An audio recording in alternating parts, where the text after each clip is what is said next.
ప్రభునందు ప్రియమైన దేవుని బిడ్డలందరికీ శుభాభివందనాలు తెలియజేస్తున్నాను. ఆయుష ఆరోగ్యాన్ని ఇచ్చి ఈ ఉదయ కాలంలో ప్రభువును స్తుతించు భాగ్యం దయచేసిన దేవునికి స్తోత్రం కలుగునుగాక. మీరు కడుపారా తిని తృప్తి పొంది మీ కొరకు వింత కార్యములు జరిగించిన మీ దేవుడైన యెహోవా నామమును స్తుతించుడి.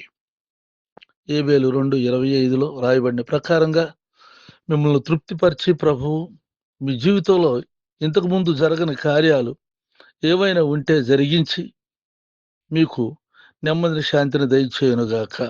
ప్రార్థించుకుందాం. కృపగలిగిన మా పరలోక తండ్రి, జీవం కలిగిన మా గొప్ప దేవా నీకు వందనాలు. ఈ ఉదయ కాలంలో నిన్ను మేము స్తుతిస్తున్నాము నాయన. ఈ వాక్యమును చదువుతూ ఈ ప్రార్థనలు ఏకీపిస్తున్న ప్రతి బిడ్డను జ్ఞాపకం చేసుకోనండి. సంతానం లేని వారికి సంతానం దయచేయండి. ఆర్థిక సమస్యలతో బాధపడుతున్న వారికి ఆర్థిక సమస్యల నుండి విడిపించండి ప్రభా. కుటుంబంలో ఎవరైనా రక్షణ పొందకుండా ఉన్నవారు ఉంటే వారందరూ రక్షణ పొందుటకు సహాయం చేయండి.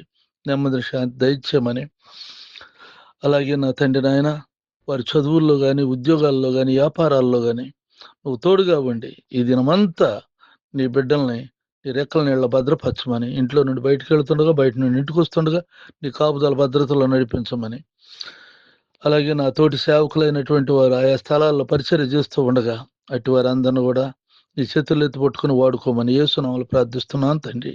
ఆమెన్. తండ్రి అయిన దేవుని దయ, ప్రభువైన యేసుక్రీస్తు వారి కృప, పరిశుద్ధాత్మకు సన్నిధి ఇప్పుడు ఎల్లప్పుడు సదాకాలం మీ అందరికి తోడై ఉండును గాక.